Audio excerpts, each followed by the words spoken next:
Paul, what did active duty military think of Jim Mattis? He was a god. I mean, they called him Saint Mattis.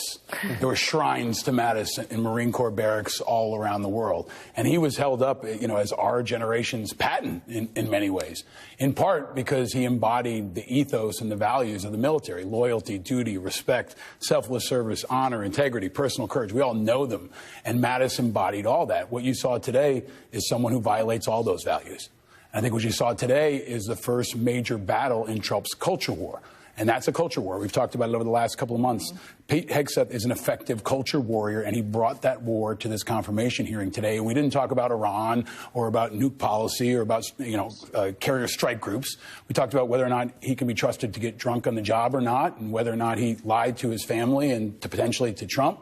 And I think this is a new low. This is our new normal. But I also think the Democrats failed to score any knockout blows. They beat him up a little bit. Kaine was effective. Gillibrand was effective. But a lot of it missed.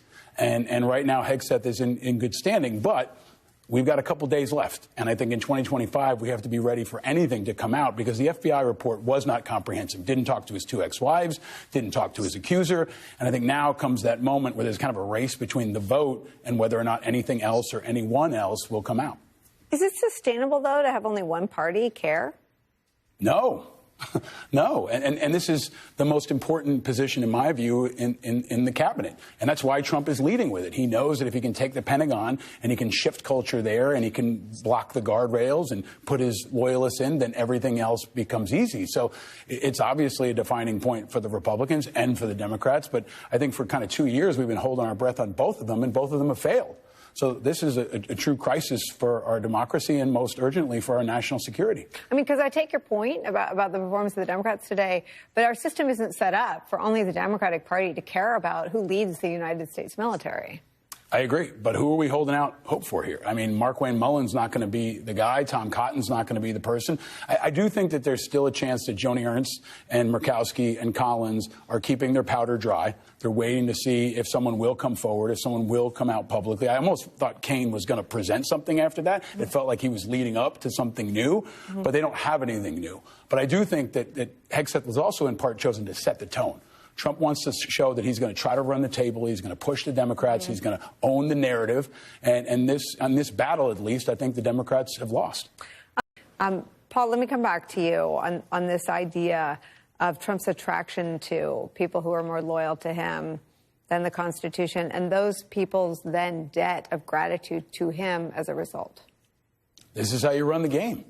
This is how you run the game. Except it's not a game. No, but this is what he's doing. This is his strategy. This is how you get people. It's with power and profit, and some of them maybe consider it principle, but this is how he's building and executing his strategy. And this is exactly what he's going to do.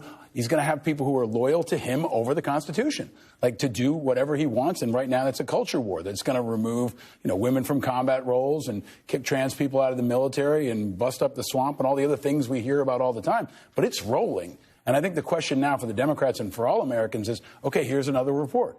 What are you going to do about it? What's the strategy? What's the strategy for the Tulsi Gabbard hearing? What's the strategy for the Kash Patel hearing? Or what's your strategy? I don't have one, but I'm not, in the Senate, and I'm not running for president. But I don't want to see them get rolled in every single hearing, which is what it looks like is going to happen if they continue to perform like they did today. I think the Democrats did not perform. But what Some performance bring? I mean, if you take Ryan Noble's reporting that they're all afraid of retribution, and Congressman Crow's analysis that he's pre-selected people more loyal to him than the Constitution, what could the Democrats possibly put on in terms of a performance that would shake anybody out of that sleepwalking? Well, I don't think that they have strong candidates, as we saw in the last election, and that's why you have somebody now like John Tester's gone, and you see the contrast, right? You've got Markwayne Mullen. You've got this new generation that's in there. And for some of the Democrats, they've still got the older generation, and they haven't upgraded.